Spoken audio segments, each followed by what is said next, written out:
السلام علیکم ورحمۃ اللہ وبرکاتہ۔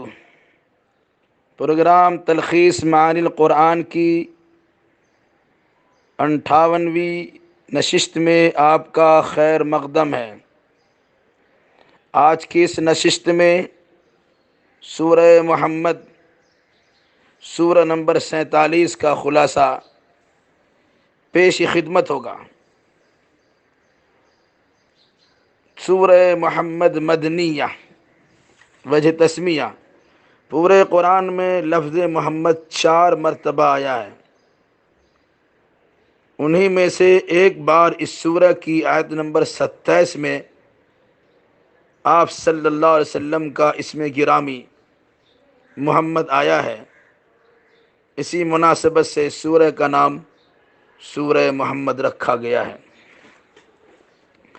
زمانہ نزول، یہ سورہ مدنی ہے اور ہجرت مدینہ کے پہلے سال ہی اس کا نزول ہوا ہے۔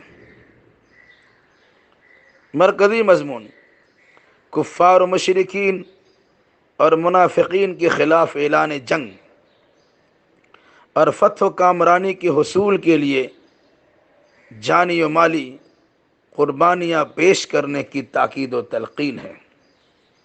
تعداد آیات اس سورہ میں 38 آیات ہیں۔ آیت نمبر 1 سے 3 میں بغیر کسی تمہید کے اللہ کی راہ سے روکنے والے کافروں کے اعمال کے ضائع ہو جانے کا اعلان ہے، جبکہ رسول اکرم صلی اللہ علیہ وسلم پر نازل شدہ کتاب قرآن مجید پر ایمان لانے والے کی اصلاح حالات اور کفارہ سیئات کا تذکرہ ہے، اور وجہ یہ بتائی گئی ہے کہ کافر باطل کی پیروی کرتے ہیں جبکہ اہل ایمان حق کا راستہ اپناتے ہیں۔ آیت نمبر 4 سے 6 میں اہل ایمان کو برسر پیکار کافروں کی گردنیں مارنے، ان کی طاقت کو خاک میں ملا دینے اور پھر قیدی بنانے اور پھر احسان کرتے ہوئے فدیہ لے کر چھوڑنے کی رہنمائی کی گئی ہے۔ راہ الہی میں اپنی جانوں کا نذرانہ پیش کرنے والوں کے اعمال کی قدر دانی کی گئی ہے، اور بدلے میں جنت کا تعارف کرایا گیا ہے کہ جانی پہچانی جنت تمہارا ٹھکانہ ہے، جہاں تمہارا سکون کے ساتھ زندگی بسر کرو گے۔ آیت نمبر 7 سے 12 میں اہل ایمان کی جانب سے دین الہی کی مدد کرنے پر استقامت کی دولت عطا کیے جانے کا تذکرہ کیا گیا ہے، جبکہ کافروں کے اعمال کی بربادی اور خود ان کی تباہی کا ذکر بھی ہے۔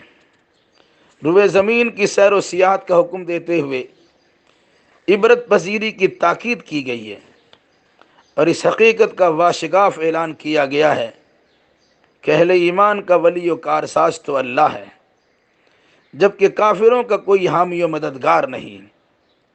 اہل ایمان کے لیے جنت اور کافروں کو جانوروں جیسی زندگی گزارنے پر جہنم کی وعید بھی سنائی گئی ہے۔ آیت نمبر 13 سے 14 میں رسول اکرم صلی اللہ علیہ وسلم کو تسلی دیتے ہوئے کفار کو دعوت فکر دی گئی ہے کہ کتنی طاقتور بستیوں کو اللہ نے ہلاک کر دیا ہے جن کی حمایت میں کوئی کھڑا نہیں ہو سکا۔ تمہاری بھی تباہی کے وقت کوئی تمہارا ساتھ نہیں دے سکتا ہے، بھلا فضل الہی سے روشن دلیل پر قائم رہنے والا اور خواہشات نفسانی کی پیروی کرنے والا برابر کیسے ہو سکتا ہے؟ ایسا ہرگز نہیں۔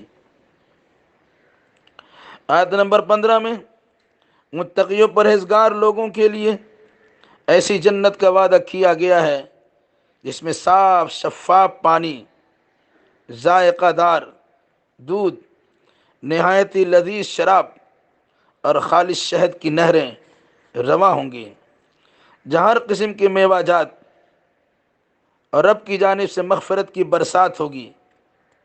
کیا ساکنان جنت الفردوس جہنم میں داخل ہونے والے بد نصیبوں کی طرح ہوں گے؟ ہرگز نہیں، ایسا ہرگز نہیں ہوگا۔ آیت نمبر 16 سے 19 میں منافقین کی حرکتوں پر گرفت کی گئی ہے کہ یہ لوگ مجلس رسول اللہ میں بیٹھتے تو ہیں لیکن فیض یاب نہیں ہوتے، کیونکہ خواہشات نفسانی کی پیروی کے نتیجے میں ان کے دلوں پر مہر لگ چکی ہوتی ہے۔ جو لوگ ایسی حرکت کرتے ہیں در حقیقت وہ قیامت کے منتظر ہیں، حالانکہ بروز قیامت انہیں کچھ فائدہ ملنے والا نہیں ہے، جبکہ مجلس رسول میں اہل ایمان کی ہدایت و تقوی میں اضافہ ہوتا ہے۔ لہذا آپ صلی اللہ علیہ وسلم اپنی لغزشوں اور اہل ایمان کے گناہوں پر اللہ سے مغفرت کی دعا مانگی۔ آیت نمبر 20 سے 23 میں اہل ایمان کا جہاد کی تمنا کرنے اور حکم جہاد پر منافقین کا موت کی غشی جیسی حالات سے دوچار ہونے، جہاد سے جی چرانے، روئے زمین پر فساد مچانے اور رشتوں کی قطع کرنے کا تذکرہ بھی ہے۔ ان کی نازیبا حرکتوں پر اللہ نے ان پر لعنت کی بوچھار کر دی اور ان کے کان و آنکھ پر مہر لگا دی ہے۔ آیت نمبر 24 میں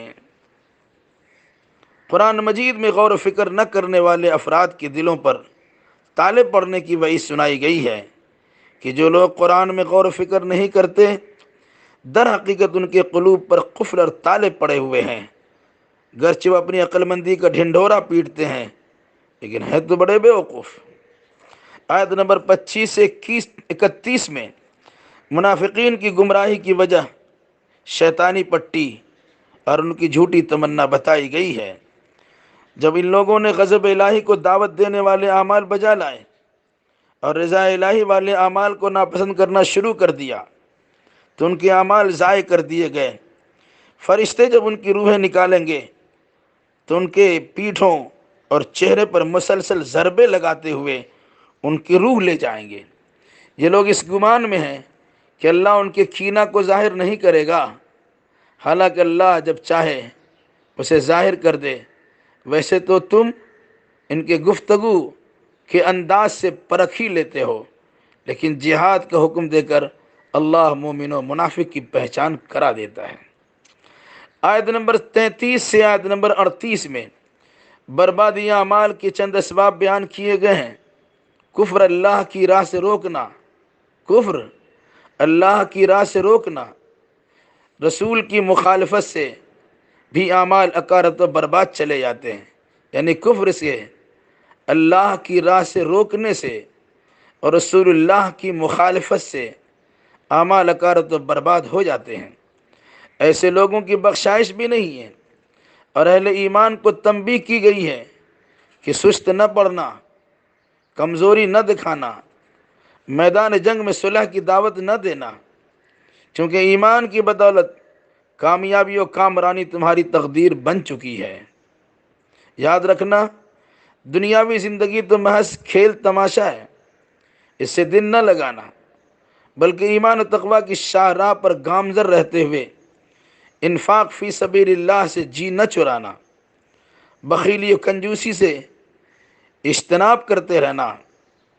یاد رکھو اللہ بے نیاز ہے اور سب اس کا محتاج۔ خبردار، دینی شرافت جو تمہیں عطا ہوئی ہے اس کی قدردانی کرتے ہوئے اس پر ثابت قدم رہنا۔ اگر اسے تم نے منہ موڑ لیا تو خود اپنا ہی نقصان کرو گے، کیونکہ اللہ تمہاری جگہ دوسری قوم کو لانے کی طاقت رکھتا ہے۔ وہ تمہیں ہلاک و برباد کر کے دوسری قوم کو لے آئے گا جو قوم تم جیسی حرکت نہیں کرے گی۔ دوسری قوم جنہیں اسی لیے ابھارا جائے گا جو اللہ کے احکام و قوانین پر خلوص دل کے ساتھ مخلصانہ انداز میں عمل کرے گی۔ نتیجتاً اللہ انہیں ثابت قدم رکھے گا اور دنیاوی زندگی میں بھی کامرانی اور آخرت کی کامیابیوں سے بھی ہمکنار فرمائے گا۔ الہ العالمین ہمیں جملہ مسلمانوں اور تمام انسانوں کو آیات قرآنی کے مفہوم سمجھنے، سمجھانے اس کی دعوت کو عام کرنے کی اور ساتھ ساتھ اسی روشنی میں صحیح عقیدہ صحیح اعمال بجا لانے کی توفیق مرحمت فرما، آمین۔ والسلام علیکم ورحمۃ اللہ وبرکاتہ۔